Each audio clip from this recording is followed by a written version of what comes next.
Hello everyone, welcome back to a new video. Today is Monday, December 1st. We are 9 days away from Pumpkin's official due date. Whether or not she actually gives birth on that day, we don't know yet. Could be early, could be on the day, could be late. But for the importance of this video, she is still pregnant, so we are gonna do the needle on thread spinny sway trick to determine if she's going to have a bull or a heifer. So I've seen a couple of comments being that some people have used a ring or a sewing needle on a piece of thread. I'm going to use a sewing needle because that's what I have available to me and I don't want to risk my wedding ring in the barn. So I wear a silicone wedding band. So without further ado, let's go find Pumpkin and determine by this old trick if she's gonna have a boy or a girl. And she's right here, eating. Right there. Hi, Pumpkin. Do you mind if I determine what you're having? Oh. You know what, guys? I think she's gonna go early. There is big udder development on her. Look at that. Look at that. Don't mind me, lady. I know. Getting up in your business. So I don't think there's any milk drippage yet, but she is definitely filling up.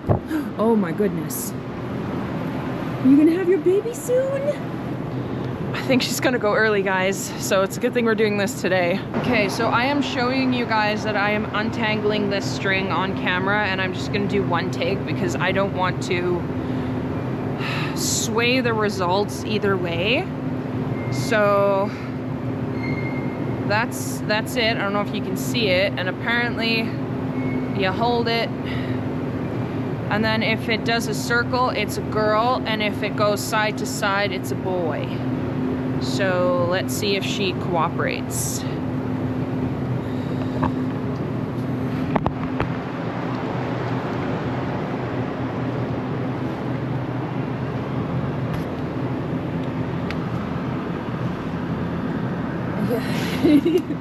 Okay, let's see. No, you gotta stay. Come on, Pumpkin. I know you're pregnant and like not having any of it, but please.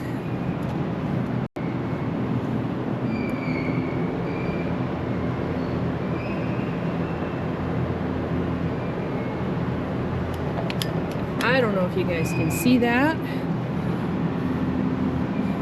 Okay, now I'm holding my hand perfectly still.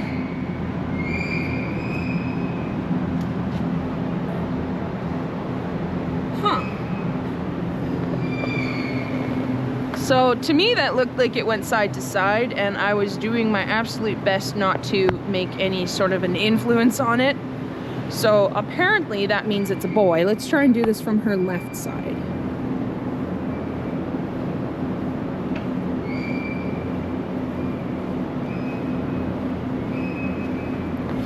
I think that's a pretty clear side to side on both sides.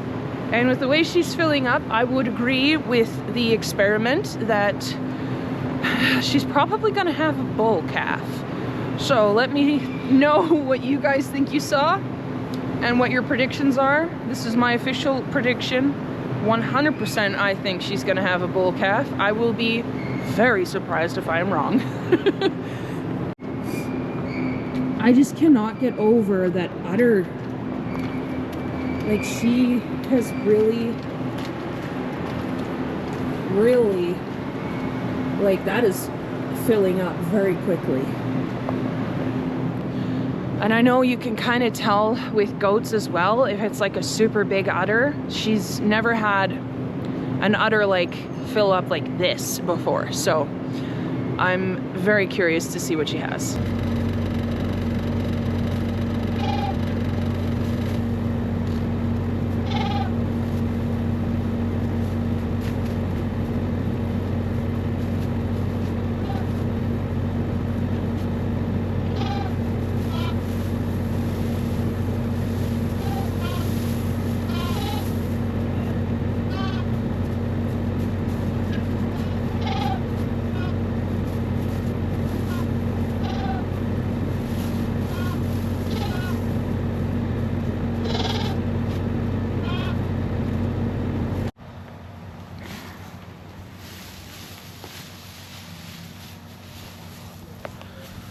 All right, so we've got this corral bedded up nicely. I put the like inner quarter of a bale in here so that they can just eat nicely under the shelter, and then at night when they go to lay down, they're gonna have like the full access to the food, not just the straw. So they're all enjoying themselves. They're gonna be nice and warm and cozy for the foreseeable future, because there's only 7 in here.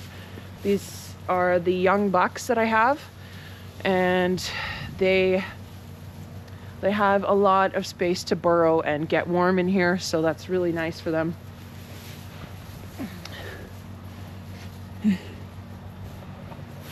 Also gives them an opportunity to climb, I guess, if they choose.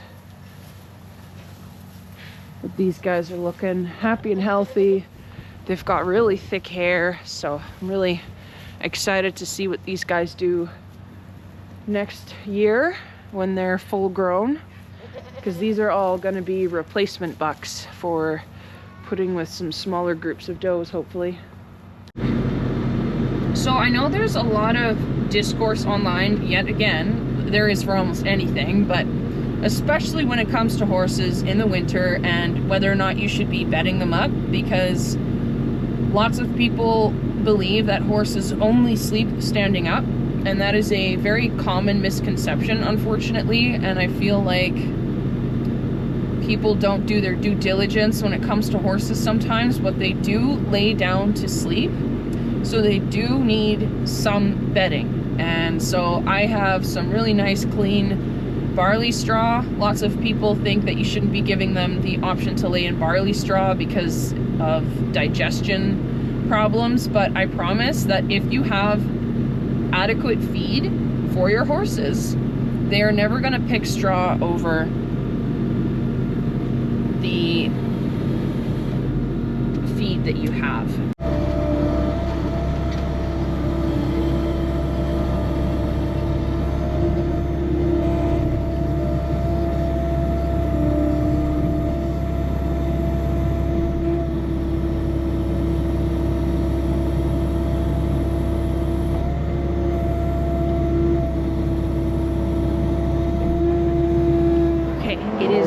Day. Pumpkin is calving.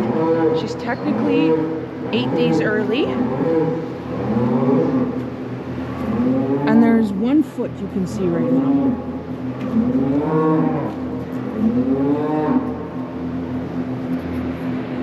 So I have other chores that I need to be doing, so we're just going to be going back and forth intermittently to keep checking. I can't just sit and watch her, but there is 1 foot so far, so we're going to keep an eye on her.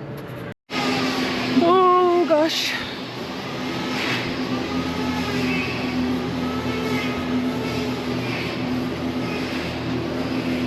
Oh man, I wonder if that's a twin.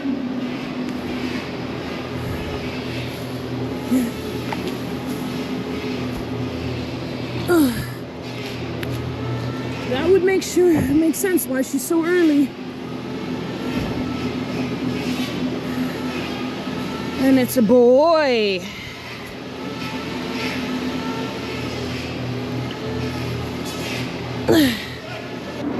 It's a twin. It's twins. There's another bubble.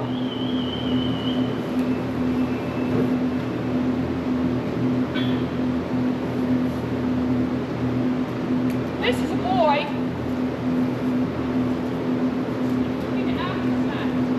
I don't know.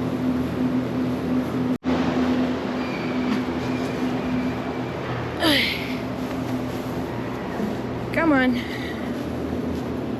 Yep, there you go.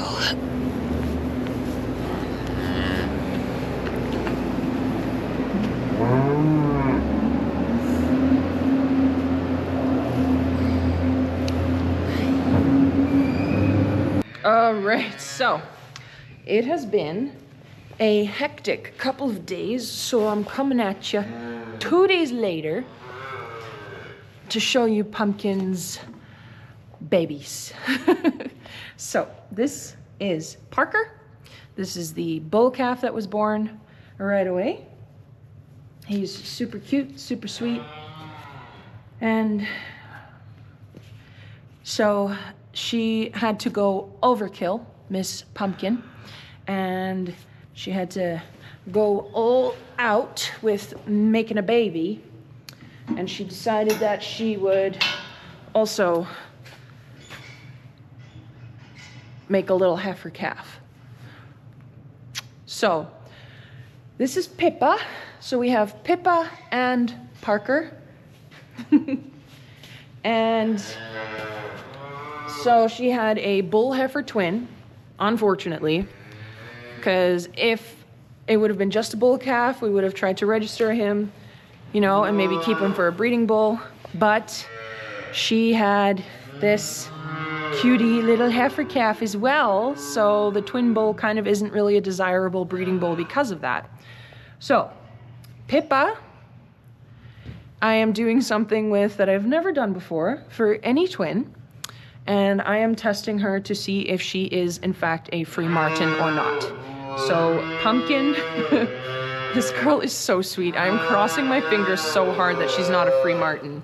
So a free martin is when a cow has a twin set with one male and one female. So in utero, if the connections to the placenta are fused together and the bull calf and the heifer calf share a blood supply, then there is a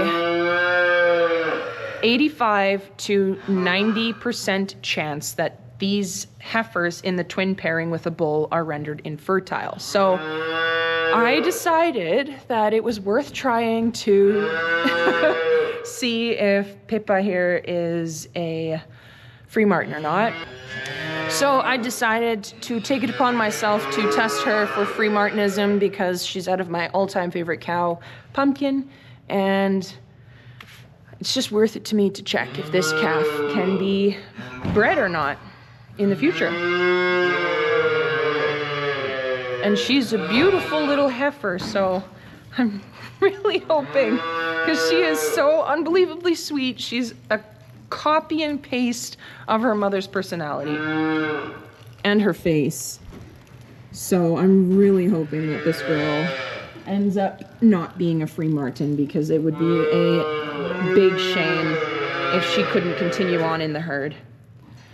So for anybody that is not familiar with it, if they are infertile, they cannot be bred, and so they cannot be milked, because a cow has to be bred and give birth in order to produce milk. And if they can't do that, then the life for them is to grow up and then go on a truck to McDonald's, essentially. So I'm really hoping that's not the case for little Pippa here, right? But like I said, there's an 85 to 90% chance that she is infertile. So my hopes are not high, but we're gonna hope for a little Christmas miracle here because she is so, so cute. So results for that should be in next week sometime. And yeah, fingers crossed. Right, Pippa? Yeah. Yeah. All right, let's hope, guys. That is gonna be it for today's video, guys. I hope you enjoyed it, and if you did, please like and subscribe and share it with a friend, and I will see you all in the next video. Bye.